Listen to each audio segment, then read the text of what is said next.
Welcome back. Now, after years of pandemic disruption, South Africa welcomed a record 10.48 million international visitors in 2025, surpassing pre-COVID levels for the first time. The government says this marks a turning point for tourism, now firmly in a growth phase and once again a major driver for jobs, investment and economic recovery. To unpack what's behind the surge and what it means for the economy, we're joined by SA Minister of Tourism, Patricia de Lille. Minister, thank you so much for your time this evening. And I guess let's start there by reflecting on what played out last year. Those pre-COVID levels have become a benchmark. And looking at those numbers, it seems like we've passed that hurdle. We've cleared it. Oh, yeah, most definitely. We are no longer recovering. We are growing. And, for this year, 2025, we are 2.6% more than the COVID levels. In fact, the 10.48 million is the highest ever on a record recorded in tourism in South Africa. But this was not by coincidence. It was about us selecting the right policies, like, for instance, the visa reforms, ease of access to our country, the electronic travel authorization visa now that we have tested during the G20, open up big source markets like China, India, Indonesia, Mexico. And we see this new visa reform as a big enabler for tourism. It's a game changer. So we are now preparing the market for this growth that's coming because of the electronic travel visa. But secondly, we've been also working very hard to go out and also look at getting more direct flights to South Africa that can help us to drive up the demand. And you've seen airlines like Qantas, like Air France has now also increased their frequency. At the domestic level, we've seen Fly South Air connecting Cape Town to Hoedspruit. And we continue to mobilize, our own airline so that we, and other international airlines to fly directly to our country. Yeah. But what's also important is destination marketing. For the first time now in the past 2 years, we brought the budget of the private sector and the budget of the public sector together because we are marketing one destination. Government, for instance, put in 1 billion rand for destination marketing, where the private sector invests almost 30 billion. And so we have now, with the private sector, designed and conceptualized a tourism growth partnership plan. And together with the private sector, we created 5 work streams, and the private sector participate actively in there.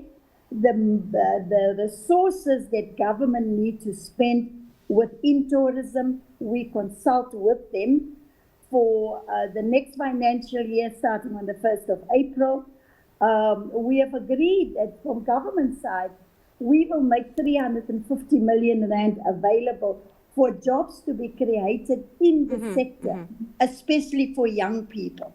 So it is all by design. And then, of course, in terms of tourism product development, yes, we have to diversify our tourism offering. And so we started in 2025. We had our first tourism infrastructure investment conference. We came up with 8 bankable infrastructure projects from the private sector and the public sector. And we are still growing that pipeline because we will have our second tourism infrastructure investment summit in September of 2026. Minister, I just have to interrupt you there because we're running out of time, and I want to touch on the collaboration with the private sector. You've spoken about alignment of courts, but there does seem to be friction. You're privy to this, particularly when it comes to SA Tourism. Tourism Business Council CEO Chifia Chibenga told MoneyWeb there's no alignment when it comes to SA Tourism, and there's no one steering the ship. It's chaos. So talk to me about that, because here you are telling me about collaboration and you get comments from the TBSA alluding otherwise. Well, you know what we must learn, that every individual is entitled to his or her opinion, but they are not entitled to their own facts. Yeah. The facts is that the Tourism Business Council is led by a board of non-executive directors, and the chairperson of that board is Mr. Jerry Mabena. Together with the board of the Tourism Business Council, I have got the evidence where they have put forward how to collaborate. Most of the Tourism Business Council people, they are chairing these working groups. So that is a lone voice of the CEO of the Tourism Business Council that does not speak to the views of the board of the Tourism Business Council. Look, he's entitled to free speech, but I think it's very misleading, because the evidence is there. Okay. The growth that we have achieved now is evidence of working together with the private sector. So I guess there is alignment, and the private and the public sector is collaborating.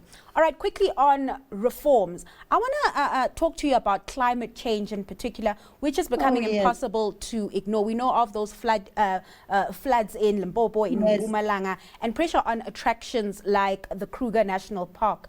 As these risks become more structural, are you factoring this into reform, into policy? Definitely. We cannot make decisions anymore. We have to overlay our decisions with the impact of climate change. So even in building new tourism infrastructure products, we have to look at the building methodology of how we build those infrastructure. The floods has caused such a lot of damage.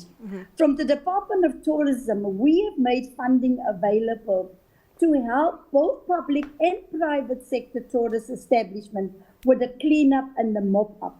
And so when we are going to rebuild those tourism lodges and game farms and all of that, we have to overlay that with the impact of climate change. It's been devastating. We lost more than 40 lives.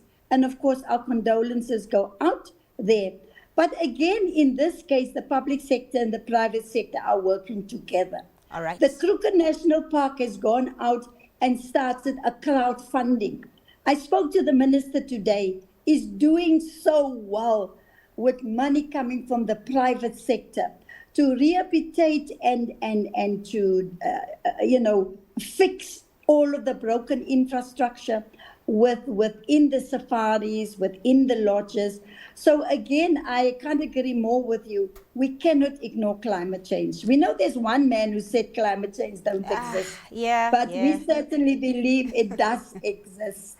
All right, let's leave it there. I mean, that man says a lot of outrageous things, so we won't even get into that. Minister, thank you so much for your time and sharing your insights. Sure. That was the SA Tourism Minister, Patricia de Lille.